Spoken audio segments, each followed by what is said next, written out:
What is up, everybody? It's Chewy89 coming at you today with another Marvel Crisis Protocol video. And today, this is gonna be an mini announcement video for something that I'm thinking about doing within the next couple of months. So stay tuned for that. But this video is also about. Let's talk about. I just played my week 3 TTS season 7 game this past Saturday, and rewatching this match, there's something that I want to talk about that I feel that because I played 2 games this weekend, right? And this game was obviously a high level game between two really good players. What I find I think one of the most important things about playing MCP at a high or like to mid to high level, or in anything competitive, it's all about decision making and always asking questions and always understanding. It just comes down to decision making and always asking questions and always getting all the information that you can that's presented to you. Now, if you guys can, do me a favor, subscribe to the channel down below, dislike the video, give me your thoughts on this channel, and just stay tuned.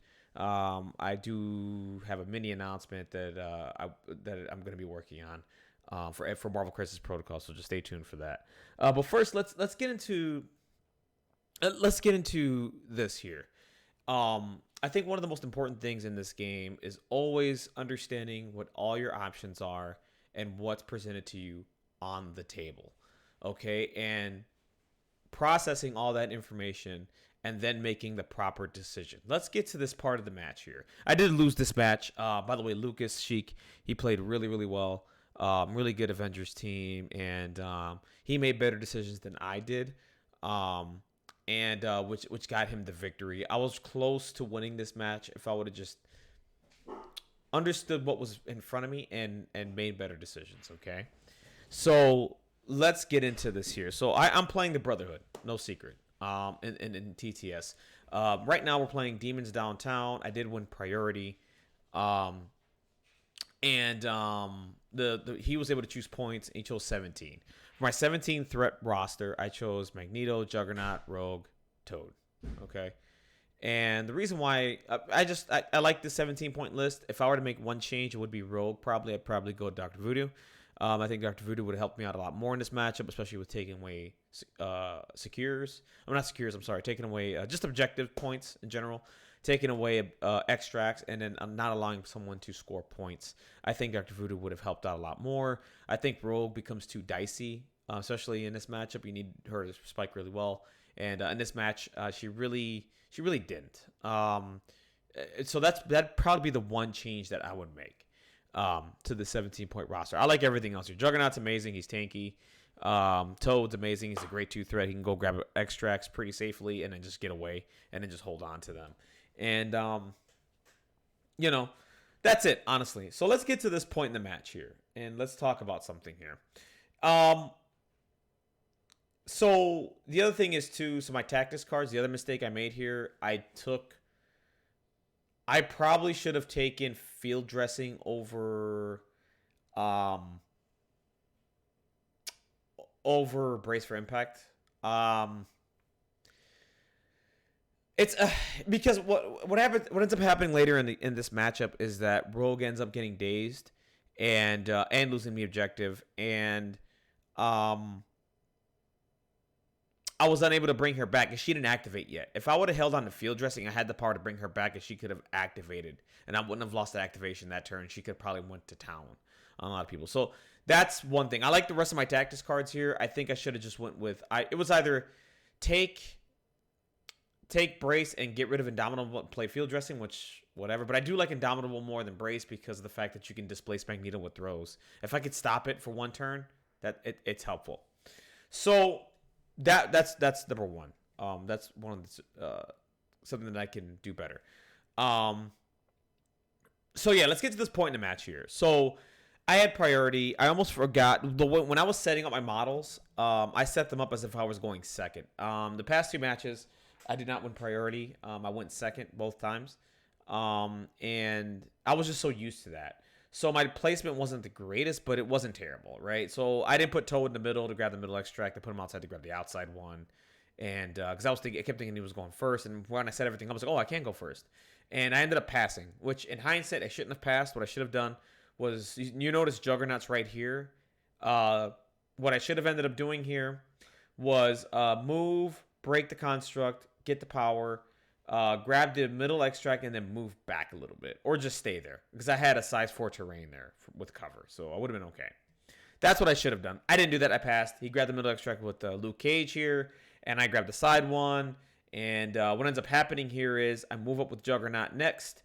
I go and pick up the terrain feature, throw it at Luke Cage. It's a size 4. He does not do brace for impact. I don't think he had the power at the time. And he took some damage there. And I was like, okay, cool. So now we're at this point in the match. Okay. And he ends up going with Vision here. Okay.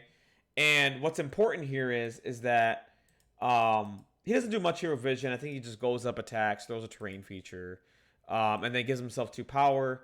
And that was that right there, right? That's Vision activated.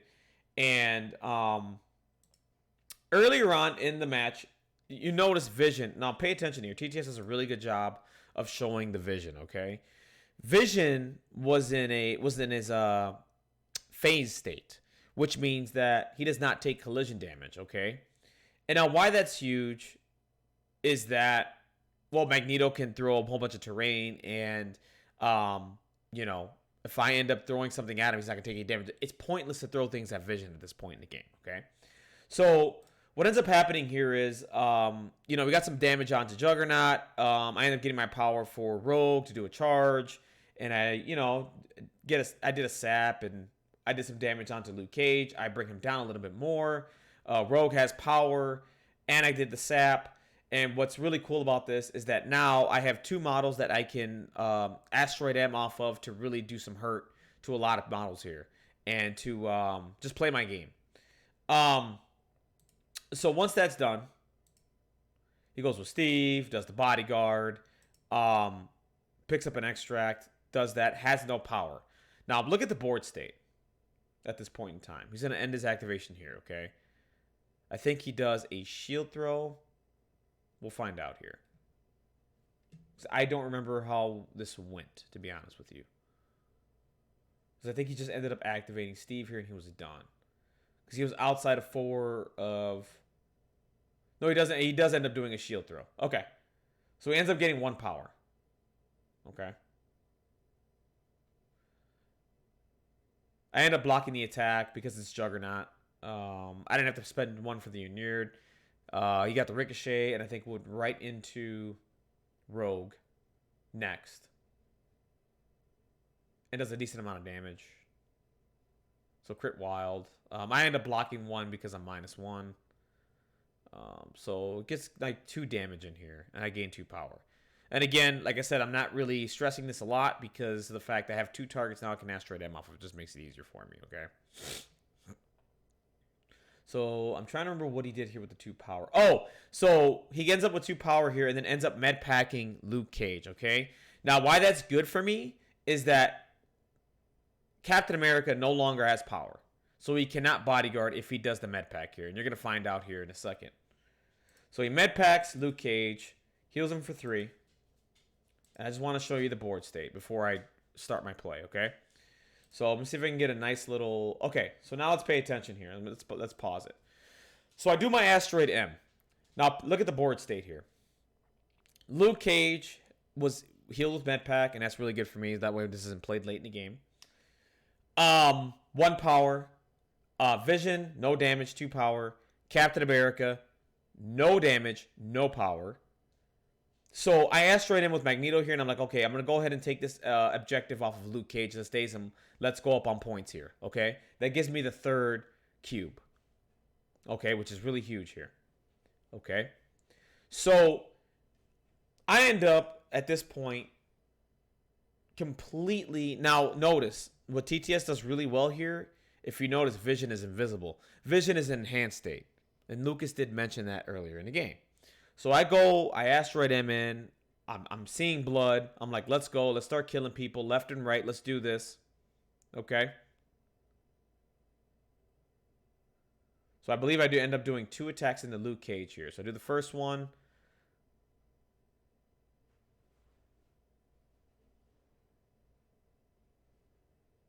And I think I spike here really well. Yeah, I spike here, and I end up killing Luke. Actually, I killed Luke Cage right away. Okay. Kill Luke Cage right away. Boom. Luke Cage is dead. I end up gaining 4 power there. And he ends up dropping the cube.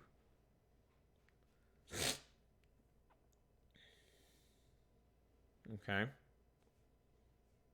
So I go to 7 power. Now, why that's huge at this point in the game here. I'm going to see if I can get a better shot here. So that's a size 4 terrain. Okay. I can throw that and throw it at anybody here. And I'm trying to force them to play Brace for Impact, okay? So, again, I'm seeing blood. I did really well. I did really, really well. Okay. Drops the cube. I believe I put it right in front of Magneto at this point. Oh, no, I'm sorry. So what ends up happening here is he does a really smart play. He ends up doing mission objective as I daze Luke Cage. So I burned 2 cards turn 1, right? So I got him to burn 2 cards along with I burned 2 cards as well. So we're kind of even there, okay? So he ends up doing mission objective and passing it on to Vision, the objective, which is really a smart play, okay? So I got mission objective out there early. This is going well. I'm like, okay, I think my next target here is Vision, okay? So now, what I needed to do here, okay, what I needed to do here was take my time and weigh out my options. TTS is not a timed event. Okay, I have all the time in the world to weigh out to look at the information, ask questions, understand the board state, and then make the proper decision. Okay, right now this is crucial. Granted, you're like, oh my god, it's just turn 1. Yeah, I can go up a lot of points here and be in control of the game, and the world is my oyster at that point in time. I have a lot of options. I have an attack into Vision. I have an attack into Captain America. I also have a throw available. Okay, and I have a lot of power. That's a size 4 terrain. I have 7 power. The world is my oyster at this point, right? So this is where you have to ask questions. This is very, very important. Asking questions, understanding the board state, and making the right decision. Okay? The right decision here is to throw the barn at Captain America. Why? Captain America has no power. He cannot brace for impact. That's 5 damage possibly incoming into Captain America. Okay? Now what I end up doing here is I do end up throwing the terrain feature at somebody. Okay? But what I end up doing is, because of the fact, the other thing is too, what's smart about Lucas passing the objective onto Vision, okay? Now my focus goes on to Vision to try to take that objective, right? To try to take it away from him. An attack and throwing terrain is ideal. I can probably take out Vision, okay? So what ends up happening here is, because I'm so focused on what I'm doing and all this stuff, I'm not paying attention to what phase Vision is in.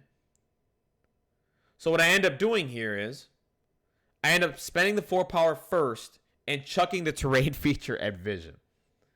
And that's all because I didn't take the extra second or two. Because I am weighing out my options. But I'm so dead set on throwing that terrain feature that I lose complete focus that Vision doesn't take collision damage. So I just wasted a size 4 terrain throw, which could have really hurt Captain America. At least put 3 damage on him, which is huge, because then what ends up happening is he gets left on 2 health. The cube ends up putting 1 more damage onto him. Or I go and just do an attack into Captain America, push him, or kill him, right? Because nobody can bodyguard Captain America at this point, right?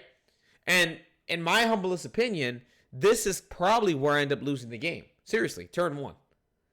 because I could not turn it around from there, right? Because I did something so dumb, and you're going to see here in a second. You're going to see me do it, okay? So I spend the 4 power. I have 3 left. I end up throwing the barn literally at Vision. And I did no damage. And he didn't spend anything for Brace for Impact. Now, the reason why I threw it at Vision is because he had, what I was hoping to do there was burn Brace for Impact as fast as possible. The whole point, that's all I kept thinking about. I need to burn Brace for Impact now, turn 1. If I end up doing that, right? Brace for Impact is no longer on the table throughout for the rest of the game. And I'm just going to be throwing shit at a bunch of people. You know? So I end up throwing it at Vision, does no damage, and you can see the look on my face. Look at the look on my face. Just complete idiot. Now, these things happen. Now, how can they be avoided? Now, what I should have done was ask another question about Vision. And paid attention to Captain America's state, which is no power. He has a cube. And you have a free throw attempt into Captain America. Those are the takeaways there. That's why you have to sit down and weigh out all your options, look at the board state, ask the right questions, and then make the right decision. Decision making is huge when it comes to high level MCP play, when it comes to just playing anything in general. And you don't have to be competitive. Even in a casual game, when you're trying to refine your skills and to refine your gameplay and to optimize it, right? Optimizing your gameplay is huge. Always ask questions. Always understand the board state. And from there, you make the right decision, right? Because the right decision there was to throw that at Captain America and to do the damage and then do an attack into Cap. And then pushing Cap towards me or end up dazing Captain America, which is huge. Granted, that makes Captain America better, but what ends up happening here is he loses the point. I can end up putting that on Magneto. Okay, I take the point swing there a little bit, and the game is in my control. And from there, what ends up happening is Captain America and Luke Cage are both dazed. I have an opportunity to take them both out turn 2. Okay, and if I end up doing that, now I end up with an advantage with activations, which puts me at 4-3 for him. And I can just go around, start collecting cubes, and start playing my game. Okay? That's huge. So yeah, that's it for me. I mean, I know this is a long 18-minute video here. But I just want to stress out that ask your questions. Okay? Ask the right questions. Understand the board state, and then make a decision based on the information that is given to you and what can work out. And it'll work out better in your favor. So now with that being said, what I want to do here, I want to talk about something. I want to set up an event sometime in June. I don't have a date picked out yet. Either going to be middle of June or towards the end of June. What I want to do is I want to hold a TTS event, TTS online event, restricted only to America. Okay. What I want to do is I want to find out who the best American player is.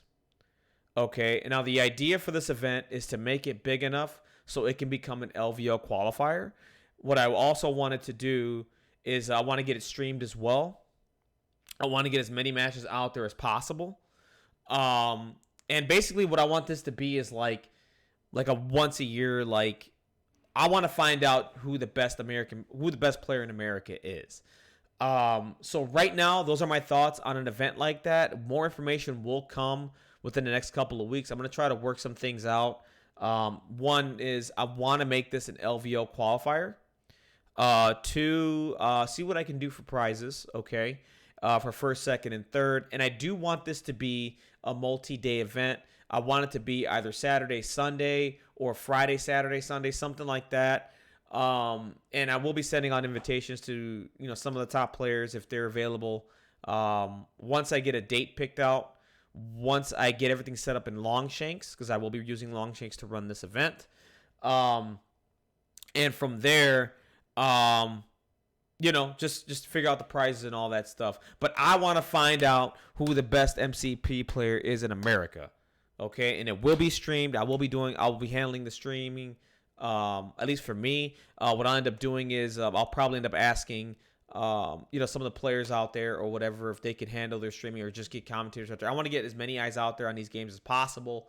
I want it to be a couple day thing. So I want it to be either Saturday, Sunday or Friday, Saturday, Sunday. And it will be a timed event too, because I do want it to run at a certain time. Yeah, that's a special announcement here. I'm going to be the next couple of weeks, just trying to do as much as I can, getting all the information that I need to make this an LVO qualifier, and pick a date to do this, and set it up on Longshanks. And I don't know if I'm going to put a cap on this event. I do want as many players as possible to sign up for it. Only in America, though. It's just going to make timing easier. You know what I mean? It's going to make it easier. It's only an America Central event. I want to find out who the best American player is. It's just going to make it that much easier. So, yeah, that's it for me, guys. Definitely let me know what your thoughts are down below about the video, about what do you think about my analysis here, about decision-making, understanding the board state. Does that make sense?